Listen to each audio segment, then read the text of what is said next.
नमस्कार, आपका एक बार फिर से कृष्णा मोटिवेशनल चैनल में स्वागत है। आज की वीडियो में हम आपको वट सावित्री की व्रत कथा बताने जा रहे हैं। आइए वीडियो स्टार्ट करते हैं। हर साल ज्येष्ठ मास की अमावस्या को उत्तर भारत की सुहागिन महिलाएं पूर्णिमा के दिन वट सावित्री का व्रत करती है। आइए सुनते हैं वट सावित्री की व्रत कथा। भद्र देश के एक राजा थे, उनका नाम अशुपति था। भद्र देश के राजा अशुपति की कोई संतान नहीं थी। उन्होंने संतान प्राप्ति के लिए पूरे मंत्र उच्चारण के साथ प्रतिदिन 1,00,000 आहुतियाँ दी। 18 वर्षों तक ये क्रम चलता रहा। इसके बाद उन पर कृपा हुई और उनके यहाँ एक कन्या ने जन्म लिया। उस कन्या का नाम सावित्री रखा गया। अब सावित्री बड़ी हो गई और बड़ी होकर वो बहुत रूपवान हो गई। उसकी योग्य कोई वर नहीं मिल रहा था। वर न मिलने की वजह से सावित्री के पिता बहुत दुखी थे। उन्होंने अपनी कन्या सावित्री से कहा, तुम स्वयं ही अपने लिए योग्य वर तलाश कर लाओ। सावित्री अपने पिता की आज्ञा पाकर अपने लिए वर ढूंढने निकल गई। सावित्री तपोवन में भटकने लगी। वे उसे सालब देश के राजा धूमसेन मिले, क्योंकि उनका राज्य किसी ने छीन लिया था, इसलिए वो वन में ही रह रहे थे। उनके पुत्र सत्यवान को देखकर सावित्री ने एक पति के रूप में उसका वरण किया। इसके बाद सावित्री घर लौट आई। सावित्री जब घर लौटी तो उसने अपने पिता के साथ नारद ऋषि को देखा। पिता के पूछने पर उसने बताया कि उसने सालब देश के राजकुमार सत्यवान को अपना पति स्वीकार कर लिया है। जब नारद ऋषि को ये बात पता चली तो उन्होंने कहा, हे राजन, ये आप क्या कर रहे हैं? सत्यवान गुणवान है, धर्मात्मा है और बलवान भी है, पर उनकी आयु बहुत कम है। वो अल्प आयु के हैं। 1 वर्ष बाद ही उनकी मृत्यु हो जाएगी। ऋषि राज नारद की बात सुनकर अशुपति राजा घोर चिंता में डूब गए। उन्होंने सावित्री से कहा, पुत्री, तुमने जिस राजकुमार को वर के रूप में चुना है वह अल्प आयु है। तुम्हें किसी और को अपना जीवन साथी बनाना चाहिए। इस पर सावित्री ने कहा, पिताजी, आर्य कन्याएं एक बार ही अपने पति का वरण करती है। राजा एक बार ही आज्ञा देता है और पंडित एक बार ही प्रतिज्ञा करते हैं और कन्यादान भी एक बार ही किया जाता है। सावित्री हठ करने लगी और बोली, मैं सत्यवान से ही विवाह करूंगी। जब सावित्री नहीं मानी तो राजा अशुपति ने सावित्री का विवाह सत्यवान से करा दिया।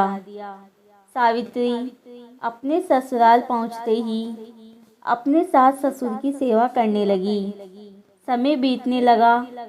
नारद मुनि ने सावित्री को पहले ही सत्यवान की मृत्यु के दिन के बारे में बता दिया था। वे दिन जैसे जैसे करीब आने लगा, सावित्री अधीर होने लगी। सावित्री ने 3 दिन पहले से ही उपवास रखना शुरू कर दिए और नारद मुनि द्वारा बताई तिथियों पर पितरों का पूजन भी किया।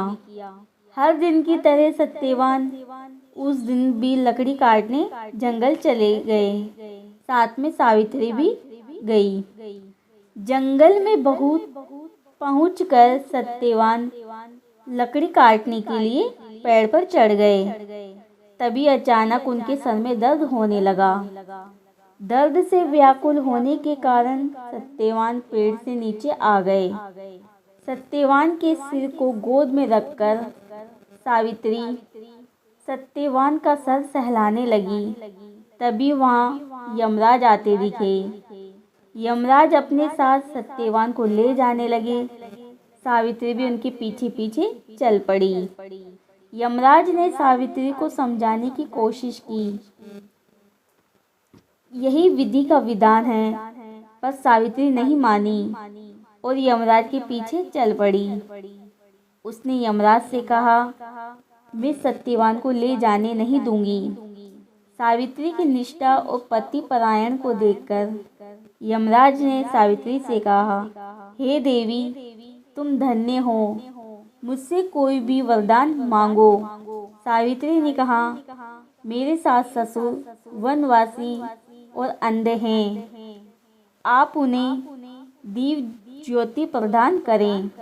यमराज ने कहा, ठीक है, ऐसा ही होगा, जाओ और यहाँ से लौट जाओ।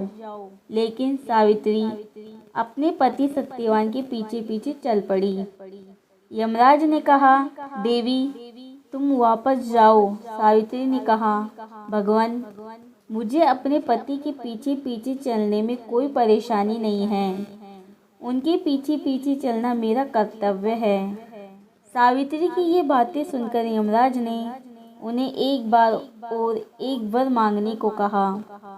सावित्री बोली, मेरे पति का राज्य छिन गया है, उन्हें वापस दिला दीजिए। यमराज ने सावित्री को ये वरदान भी दे दिया और कहा, अब तुम यहाँ से चली जाओ। लेकिन सावित्री पीछे पीछे चलती रही। सावित्री को चलता देख यमराज ने तीसरा वरदान मांगने को कहा।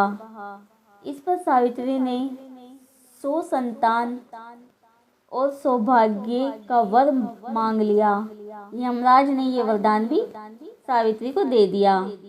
सावित्री ने यमराज से कहा, हे प्रभु, मैं एक पतिव्रता पत्नी हूँ।